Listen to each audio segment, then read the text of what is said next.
ఎవరెవరు ఏ స్థితిలో పడున్నారో ఒక్కటే మాట ఈరోజు దేవుడు చెప్పమన్నమాట. నేను ఈ స్థితిలో పడున్నాను, నా గతి ఏంది అని అడిగిన వారికి ఒక్క ముక్క చెప్పవా ఈరోజు అన్నాడు. అది చెబుతున్నా. ఏంటంటే నువ్వు ఏ స్థితిని గురించి వాపోతున్నావో ఆ స్థితిలో నిన్ను అక్కడే ఉండనియను అని ఆయన మాట్లాడుతున్నాడు. నీ ఇష్టం.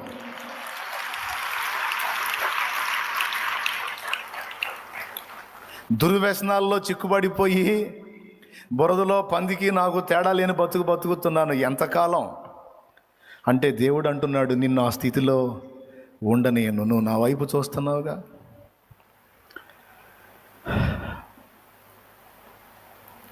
నీ వల్ల కాదని ఎరిగి నా కోసం చూస్తున్నావుగా, విడిపిస్తాను నిన్ను. ఆ బంధకాల్లోంచి నిన్ను బయటికి తీసుకొస్తాను. దీనికి బైబిల్లో ఎన్ని ఆధారాలు. బబులోను చెరలోనే తన బిడ్డలను వదిలేశాడా?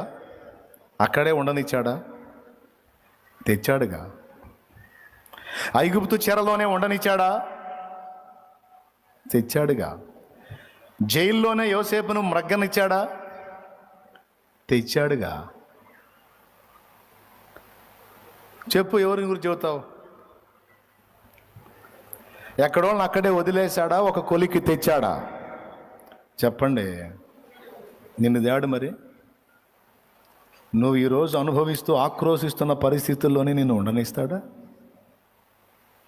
ఉండనీయడుగాక ఉండనీయడు. ఈ మొక్కే చెప్పమన్నాడు. నా జనులు ఇక ఎన్నడూ సిగ్గుపడరంటివే.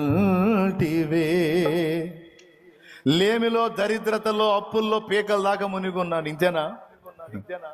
శుభవార్త. అందులో నిన్ను ఉండనీయను అంటున్నాడు ఆయన. దీర్ఘకాలిక రోగంలో పడి ఇక్కడ కొట్టుకుంటా ఉన్నాను. ఏమిటి సంగతి? ఆయన నీతో మాట్లాడు. నీవు ఇప్పటికే బహుకాలము నుండి ఆ స్థితిలో పడి ఉన్నావని ఆయన ఎరుగును. ఇదిగో ఆయన నిన్ను లేవనెత్తబోతున్నానని చెప్పమన్నాడు.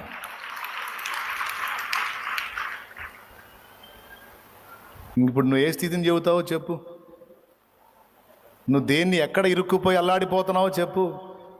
దానికి ఆయన సమాధానం ఒక్కటే, నేను ఉన్నవాడును, నిన్ను ఉండనీయను. దేవునికి మహిమ కలుగునుగా. మా అమ్మ కూడా వచ్చి కూర్చుంది. మా అమ్మ కూడా శుభవార్త. వాన పడితే ఆ ఉన్న రేకులు ఇల్లంతా కారిపోతుందంట. నీకు కూడా చెబుతాను, నిన్ను ఆ ఇంట్లో ఉండనీయను అని. మరి ఏం చేస్తాడు? ఆ రేకులు తీసి ఇనుప రేకులు లేపిస్తాడు అంతే. నీకు ఆ బాధలు లేకుండా చేస్తాను. ఆ స్థితిని నీకు అంటే అందుబాటులో దొరికింది లేయాలి. ఏందో మరి మారు మనసు పోయినట్టుంది, ముందు వచ్చి కూర్చుంది. అందుకని చెబుతున్నాను నేను. ప్రిలా, నేను జోక్గా చెబుతున్నాను అనుకోవద్దు సుమా. హలో, పరిశుద్ధాత్మ స్వరమే.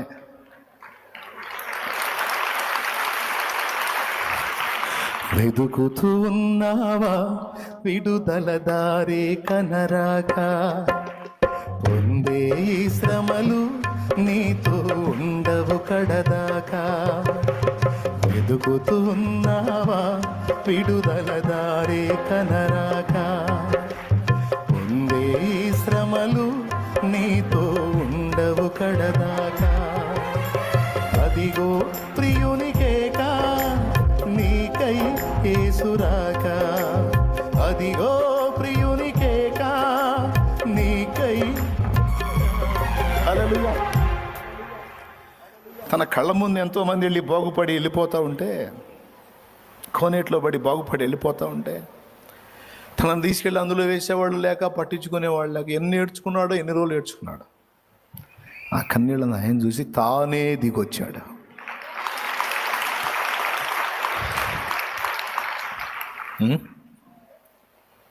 స్తోత్రం. మోషే, నా ప్రజలకు ఇశ్రాయేలీయుల మొర్ర నిజముగా నా యొద్దకు చేరి ఉన్నది. ఇశ్రాయేలీయుల మొర చేరిందా? మోషే మొర చేరిందా? మోషే ఎవరు? ఇశ్రాయేలీయుడే. అటుపక్క వాళ్ళ మొర్రతో పాటు ఇటుపక్క మోషే మొర్ర. దేవా, నేను ఏమనుకున్నాను, ఏం ఆశించాను? సింహాసనాన్ని వదిలిపెట్టానే, రాజ్యం వద్దనుకున్నానే, ఫరో రాజు కుమారుడు తర్వాత సీట్ ఎక్కేవాడిని వద్దనుకున్నానే, నా ప్రజల్ని బయటికి తేవాలనుకున్నానే. ఏమిటి నాకు ఈ పరిస్థితి?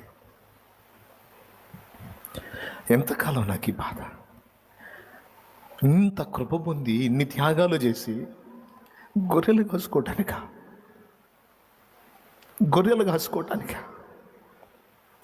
ఆకాశంలో నుంచి అగాధంలోకి పడ్డట్టుంది కదా నా గతి. ఇప్పుడు ఎవరు నాకు చైతన్యాన్ని ఇచ్చేది ఎవరు? నన్ను ప్రోత్సహించేది ఎవరు? నా ప్రజల్ని బయటికి తెచ్చేది ఎవరు? వారి గతి అక్కడేనా? వారి చెర అక్కడేనా? నా చెర ఇక్కడేనా? దేవా, ఏంటి పరిస్థితి? ఈ మొర చేరింది మోషే బాల. ప్రభువు తానే దిగొచ్చాడు. ఆ రోగి కోసం దిగొచ్చిన ప్రభు, మోషే కోసం దిగొచ్చిన ప్రభు,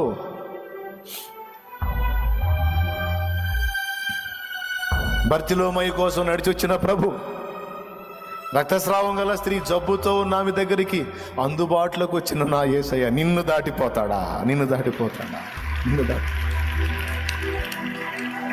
నో, నువ్వు కాదు, తానే నీ వద్దకు దిగి వస్తాడు. గుర్తుపెట్టుకో, నిన్ను కాదు, తానే నీ కొరకు దిగొస్తాడు.